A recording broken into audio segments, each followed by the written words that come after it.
الحمد للہ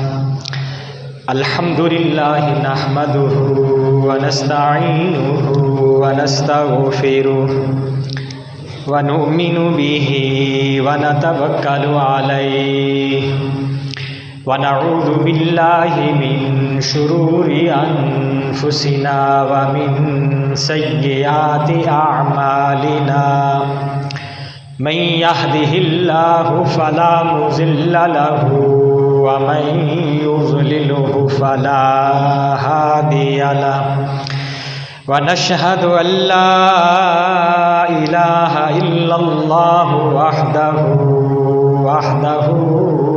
لا شريك له ونشهد أن سيدنا وسندنا وحبيبنا وشفيعنا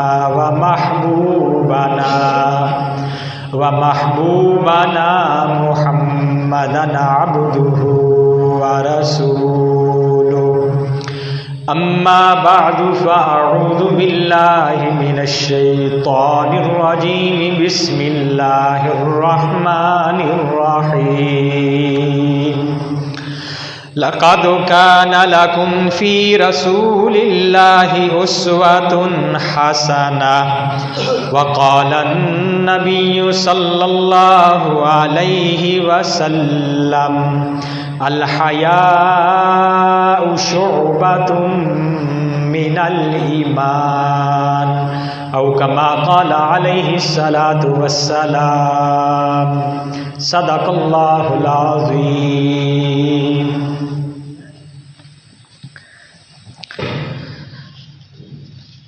محترم بزرگوں، بھائیوں، شعبان کا مہینہ بڑی تیزی کے ساتھ گزر رہا ہے. آگے مبارک مہینہ، رحمتوں والا مہینہ رمضان المبارک آ رہا ہے. پچھلے جمعے آپ حضرات کے سامنے میں نے رمضان المبارک کی تیاری کے حوالے سے کچھ عرض کیا تھا. آج کا جو میرا موضوع ہے وہ ہے حیا کے بارے میں کچھ عرض کرنا ہے. اس موضوع کا انتخاب میں نے اس لیے کیا کہ کل 14 فروری ہے اور آپ حضرات جانتے ہیں کہ ہمارے معاشرے میں 14 فروری کو ویلنٹائن ڈے منایا جاتا ہے. تو اس حوالے سے آپ کے سامنے کچھ عرض کروں گا. پیارے حبیب حضرت محمد مصطفیٰ صلی اللہ علیہ وآلہ وسلم کا فرمان ہے الحیاء شعبۃ من الایمان. حیا جو ہے یہ ایمان کا ایک شعبہ ہے، ایمان کا ایک حصہ ہے. حیا کسے کہتے ہیں؟ حیا یہ ایک ایسا وصف ہے، ایسی خوبی ہے کہ جو بندے کو گناہوں کے ارتکاب سے روکے،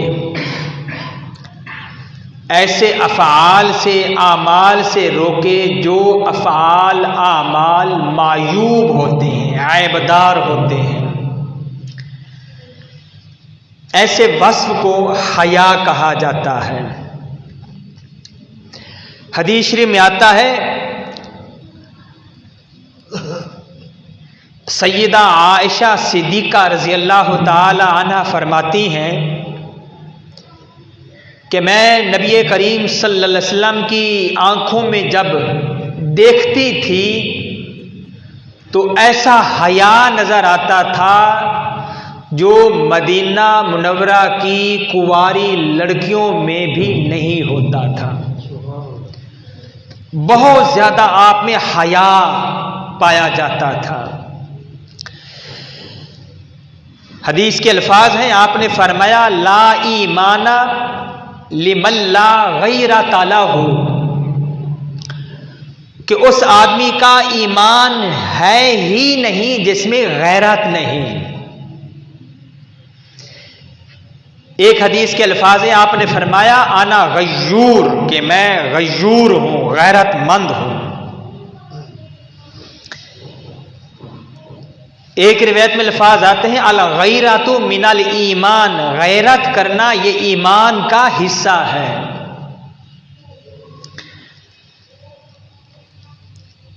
اور ایک حدیث کے الفاظ یوں آتے ہیں، آپ نے فرمایا انا اغیار ولد آدم، کہ میں آدم علیہ السلام کی اولاد میں سب سے زیادہ غیرت مند ہوں۔ واللہ اغیر منی، اور اللہ تعالی مجھ سے بھی زیادہ غیرت والے ہیں، حیا والے ہیں۔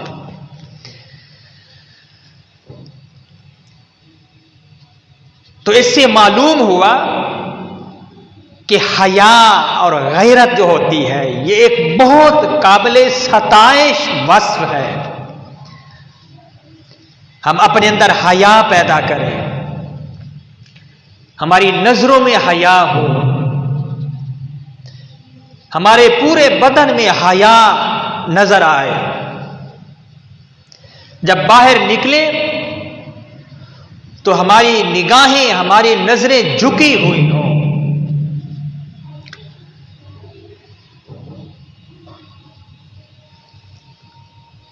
ایک واقعہ آتا ہے،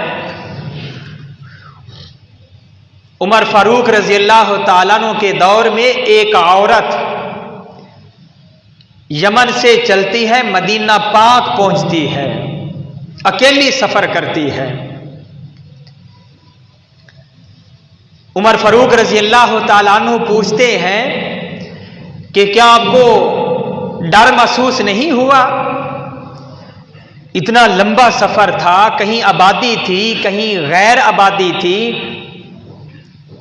ویران کہیں علاقہ تھا، آپ کو کوئی ڈر محسوس نہیں ہوا، خوف محسوس نہیں ہوا اپنی عزت کا، اپنی ناموس کا؟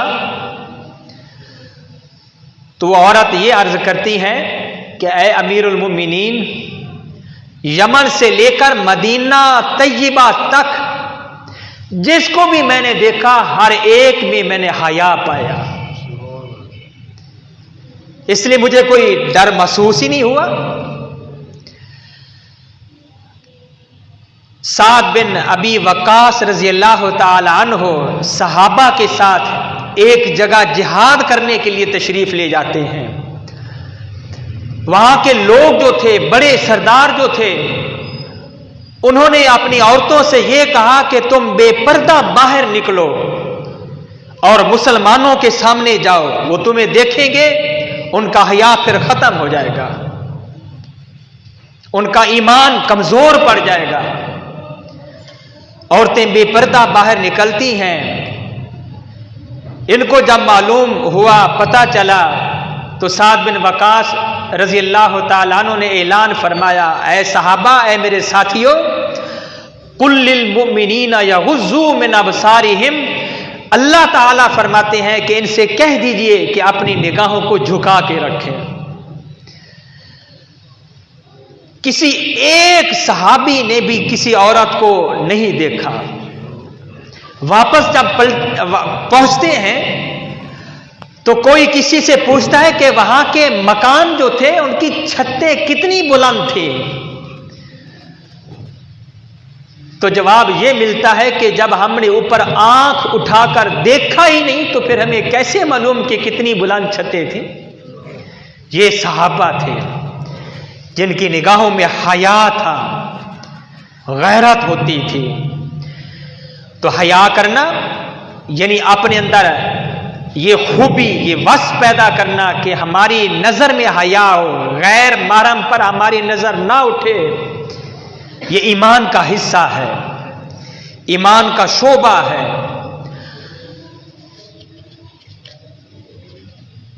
ایک علاقے میں قحط سالی پڑ گئی تھی، لوگ پریشان تھے، نہ بارش، نہ کھانے کو کوئی چیز، نہ پینے کو کوئی چیز۔ اور سارے ایک میدان میں جمع ہوتے ہیں، مرد، عورتیں، بچے، علماء بھی اس میں تھے، سارے جمع ہوتے ہیں، دعائیں کر رہے ہیں، اللہ کے سامنے رو دھو رہے ہیں، لیکن کوئی اثرات نظر نہیں آئے، ایک طرح کے مایوس ہو جاتے ہیں۔ ایک سواری پر سوار اور ایک نوجوان اس سواری کا وہ نکیل پکڑے ہوئے ہے، وہ وہاں سے گزرتا ہے، دیکھتا ہے پریشان ہے، وہ پوچھتا ہے کہ کیا مسئلہ ہے، کیوں پریشان ہو؟ آگے جواب دیا جاتا ہے کہ یہ مسئلہ ہے، قحط سالی پڑی ہوئی ہے، ہم نے دعا کی لیکن کوئی قبولیت کے آثار نظر نہیں آ رہے۔ اس نوجوان نے یہ کہا کہ اچھا ٹھہرو۔ وہ نوجوان اپنی سواری کے پاس جاتا ہے، سواری پر جو سوار ہے اس کے اوپر جو چادر ہے اس کے ایک کونے کو پکڑتا ہے، پکڑ کے واپس آتا ہے۔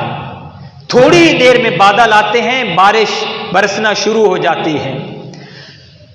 لوگ پوچھتے ہیں کہ آپ نے وہاں کیا جا کر کیا؟ تو وہ نوجوان یہ جواب دیتا ہے کہ سواری پر جو سوار تھی وہ میری ماں تھی، بڑی نیک ماں ہے، پاک دامن حیادار میری ماں ہے، اور میں نے جب بھی ان کا نام لے کر دعا کی اللہ نے میری دعا قبول فرمائی ہے۔ یہ پاک دامنی پر، حیا پر آپ کو سنا رہا ہوں۔ ایسی مائیں پہلے ہوا کرتی تھی۔ آج تو اللہ تعالی ہماری حفاظت فرمائے، میڈیا کا زمانہ ہے، ٹک ٹاک پہ بیٹھے ہوئے ہوتے ہیں لڑکیاں، مرد، عورتیں، جس نے ہمارے معاشرے کو تباہ کر کے رکھ دیا ہے۔ ابھی یہی چند دن پہلے، 4-5 دن پہلے لاہور میں بسنت منائی گئی، اس میں جو ہوا وہ ہم سب جانتے ہیں۔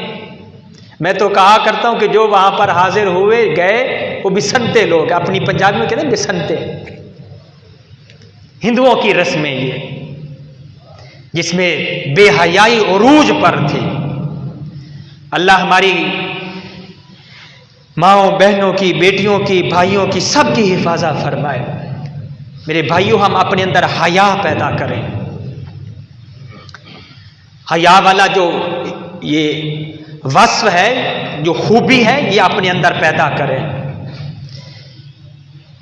حدیث شریف میں آتا ہے کہ جب آدمی گھر سے نکلتا ہے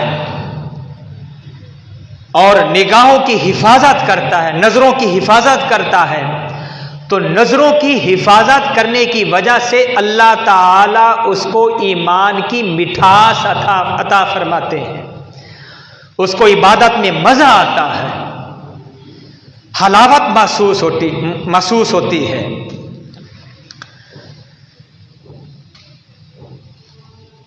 تو ہمیں یہ حکم دیا جا رہا ہے قُل لِّلْمُؤْمِنِينَ يَغُضُّوا مِنْ أَبْصَارِهِمْ کہ اے میرے حبیب ان سے کہہ دیجئے کہ اپنی نگاہوں کو، مردوں سے کہہ دیجئے کہ اپنی نگاہوں کو جھکا کے رکھیں، اور آگے عورتوں کے لیے بھی یہی حکم ہے وَقُلْ لِلْمُؤْمِنَاتِ يَغْضُضْنَ مِنْ أَبْصَارِهِنَّ عورتوں سے بھی یہ فرما دیجئے کہ اپنی نگاہوں کی حفاظت کریں۔ میں مطالعہ کر رہا تھا، دو چیزیں ان کی اللہ تعالیٰ نے دوہری حفاظت فرمائی ہے، ایک یہ زبان ہے اور ایک ہماری عزت۔ سمجھیں آپ، بڑے سمجھدار بیٹھے، ایک ہماری عزت۔ یہ زبان جو ہے اس کی 2 دیواریں ہیں، 2 دیواروں میں یہ محفوظ ہے، ایک تو دانتوں کی دیوار ہے اور دوسری آگے منہ جو ہے ہمارے ہونٹ، اس کی یہ دیوار ہے۔ اور مزے کی بات سب سے چلتی بھی یہی ہے، تیز چلتی ہے زبان، اس لیے بار بار احادیث مبارکہ میں یہ تاکید کی گئی املک لسانک، اپنی زبان کی حفاظت کرو، اپنی زبان کی حفاظت کرو، تمہاری زبان سے کسی کا دل نہ دکھے، تمہاری زبان سے جھوٹ نہ نکلے، تمہاری زبان سے کسی کی غیبت نہ ہو، تمہاری زبان سے کسی کی دل آزاری نہ ہو۔ جب صبح ہوتی ہے سارے اعضاء اس زبان کے آگے یوں ہاتھ جوڑتے ہیں کہ تیری مہربانی سیدھی سیدھی چلنا، اگر تو سیدھی چلے گی تو پھر ہم بھی سیدھے رہیں گے، اور اگر تو ٹیڑھی چلے گی تو پھر ہم بھی ٹیڑھے ہو جائیں گے۔ یہ ایسی زبان زہریلی چیز ہے، خطرناک چیز ہے، لیکن جب یہ اللہ کی عبادت میں مشغول ہوتی ہے تو پھر اس کا مقام بھی بہت اونچا ہو جاتا ہے۔ جب یہ اس زبان سے جب ایک مرتبہ سبحان اللہ نکلتا ہے، اللہ تعالیٰ خوش ہو جاتے ہیں۔ الحمدللہ جب نکلتا ہے، اللہ اکبر جب نکلتا ہے تو اللہ تعالیٰ خوش ہو جاتے ہیں۔ اس لیے اللہ کو خوش کرنا یہ کوئی مشکل نہیں ہے۔ ہم نماز پڑھنے آئے، قدم قدم ایک ایک قدم ہمارا اللہ کی خوشی کے لیے تھا، اللہ کی رضا کے لیے تھا، اللہ ہم سے خوش ہو گئے۔ تو یہ زبان، اس کی اللہ تعالیٰ نے دوہری حفاظت فرمائی ہے، اس لیے ایک تو زبان کی ہم حفاظت کریں اور دوسری عزت کی حفاظت ہو۔ ہم کپڑے پہنتے ہیں، ہماری یہ بازو ہیں صرف ایک طے ہے، دیکھ لیں ہمارا سینہ جو ہے اس کی بھی صرف ایک طے ہے، اور اسی طریقے سے گھٹنوں سے نیچے وہ بھی صرف ایک وہ شلوار ہوتی ہے، گویا کہ ایک پردہ ہے۔ لیکن جو ہماری عزت ہے اس پر دو پردے ہوتے ہیں، آپ ذرا سمجھتے جائیں، دو پر، ایک شلوار اور ایک قمیض کا۔ اس لیے حدیث شریف میں آتا ہے، پیارے حبیب نے فرمایا کہ جو آدمی مجھے دو چیزوں کی حفاظت کی ضمانت دے دے، ایک ما بینا لحییہ، جو دو جبڑوں کے درمیان یعنی زبان کی حفاظت دے، اور بینا رجلین، اور دو پاؤں کے درمیان، ٹانگوں کے درمیان عزت کی جو مجھے حفاظت کی ضمانت دے دے، اضمن لہ الجنہ، میں اس کو جنت کی ضمانت دیتا ہوں۔ یہ حیا اپنے اندر ہم پیدا کریں اور گھروں میں یہ چیزیں بیان کی جائیں۔ پردہ، عورت کے لیے پردہ کرنا فرض ہے، ضروری ہے۔ قرآن مجید کے الفاظ، کل للمؤمنین، اے یا ایھا النبی، اے نبی، کل للمؤمنین، عورتوں سے یہ فرما دیجئے کہ اپنے اوپر یہ چادریں کیا کریں، یدنین علیہن من جلابیبہن، اور ایسی خوشبو لگا کر باہر نہ نکلا کریں کہ لوگ تمہاری طرح متوجہ ہوں، ایسے زیور پہن کر نہ نکلیں کہ جن کی آواز سنائی دے۔ حدیث کے الفاظ ہیں، ربا، ایسی عورتیں ہوں گی، ربا کاسیاتن عاریاتن، کہ بظاہر وہ کپڑے پہنے ہوئے ہوں گی لیکن حقیقت میں وہ ننگی ہوگی۔ قیامت والے دن ان کو عذاب دیا جائے گا۔ اس لیے ایسا لباس پہنا جائے کہ جس سے وہ بدن نظر نہ آئے، اور چست لباس بھی نہ ہو، ٹائٹ لباس جو تھا وہ بھی نہ ہو۔ ازواج مطہرات، صحابہ کرام، اولیاء اعظام، بزرگان دین، بہت سارے ان کے واقعات ہیں۔ سیدنا عثمان غنی رضی اللہ تعالیٰ عنہ کے بارے میں تو آتا ہے، آپ نے فرمایا کہ میرے عثمان وہ ہے کہ جن سے فرشتے بھی حیا کرتے ہیں۔ آپ علیہ السلام یوں ٹیک لگا کر بیٹھے ہوئے تھے، ابو بکر صدیق آئے، آپ اسی طرح بیٹھے، آپ کی پنڈلی مبارک وہ ذرا کپڑا اوپر ہٹا ہوا تھا، ابو بکر صدیق آئے، آپ اسی طرح بیٹھے ہیں، عمر فاروق آئے، آپ اسی طرح بیٹھے ہوئے ہیں، عثمان غنی جب آئے آپ سیدھے ہوئے اور اپنی پنڈلی کو ڈھانپ دیا، اور پھر آپ نے یہی فرمایا کہ میں کیوں نہ اس آدمی سے حیا کروں کہ جس سے اللہ کے فرشتے بھی حیا کرتے ہیں۔ تو یہ اپنے اندر ہم حیا پیدا کریں، ہر ایک کو حیا، عزت دیں، ماں کو عزت دیں، بہن کو عزت دیں۔ میں وہ مطالعہ کر رہا تھا، امریکہ کے اندر ایک جگہ کا واقعہ ہے، ایک گھر میں ایک ماں تھی، بیٹا تھا، بیٹے نے ایک کتا پالا ہوا تھا، اور وہ ساری توجہ اس کتے کے اوپر دیا کرتا تھا، اس کو نہلاتا، اس کو کھانا کھلاتا، اس کی خدمت کرتا، اس کو باہر لے کر جاتا، گھماتا پھر، جیسے مغرب میں ہوتا ہے۔ اس لیے مغرب سے روکا جا رہا، مغرب کی طرف جاؤ گے تو ڈوب جاؤ گے، مغرب کی طرف نہیں جانا، ہم نے اپنے پیارے حبیب کے راستے کی طرف جانا ہے۔ اس میں پھول ہی پھول ہیں، پیارے حبیب کے مبارک طریقے میں پھول کھلتے ہیں، غیروں کے جو طریقے ان میں کانٹے ہی کانٹے ہیں، ہم زخمی ہو جائیں گے۔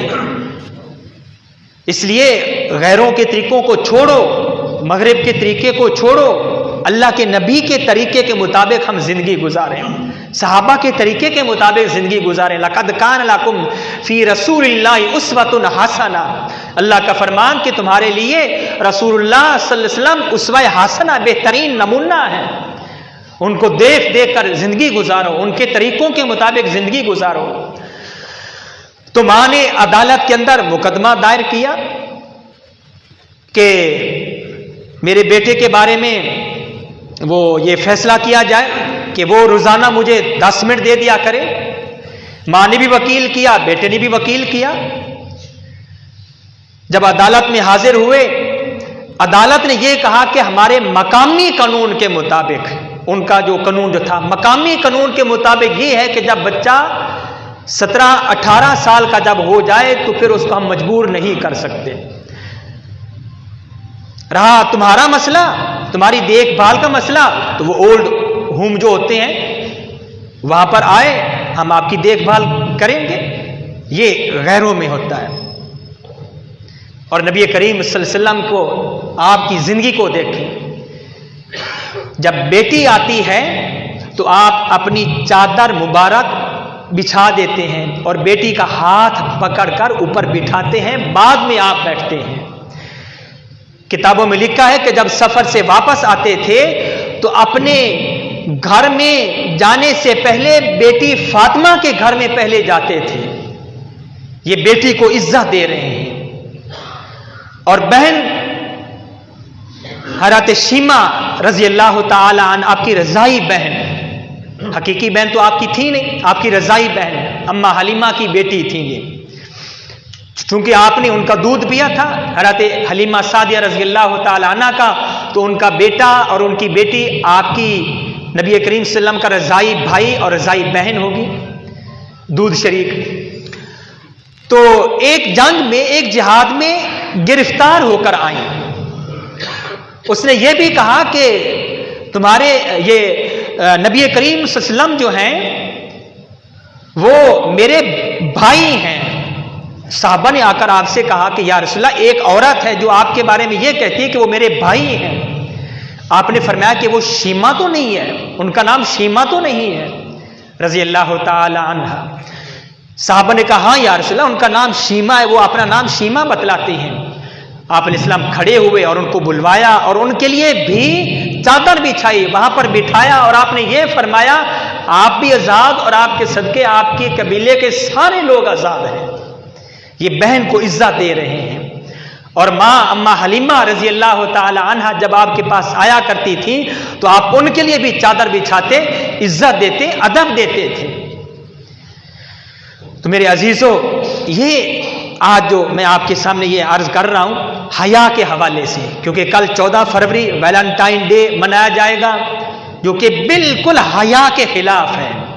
اس لیے مکمل اس سے اپنے آپ کو محفوظ رکھو، گھروں میں بتلاؤ، ہماری نظروں میں حیا ہو، جب بھی گھر سے باہر نکلے ہماری نظر میں حیا ہو، ہماری نظریں نیچے جھکی ہوئی ہوں۔ اور حدیث کے الفاظ ہیں کہ جب حیا فوت ہو جائے، اذا فاتک الحیا ففعل ما شئت، جب حیا ختم ہو جائے پھر اس کے بعد جو مرضی کرو۔ حیا یہ ایسا، یہ ایک وصف ہے۔ تو اللہ کا فرمان ہے قل للمؤمنین یغضوا من ابصارہم، کہ اے میرے نبی آپ ان سے فرما دیجئے کہ اپنی نظروں کو جھکا کے رکھا کریں۔ مومن عورتوں سے بھی فرما دیجئے قل للمؤمنات یغضضن من ابصارہن، کہ اپنی نظروں کو جھکا کے رکھیں۔ تو ہم اپنی نظروں میں حیا پیدا کریں، ہماری نگاہ غلط نہ اٹھے، ہر ایک کو عزت کا مقام دیں، ادب کا مقام دیں۔ اللہ تعالی ہماری حفاظت فرمائے اور ہمیں ان پر عمل کرنے کی توفیق عطا فرمائے۔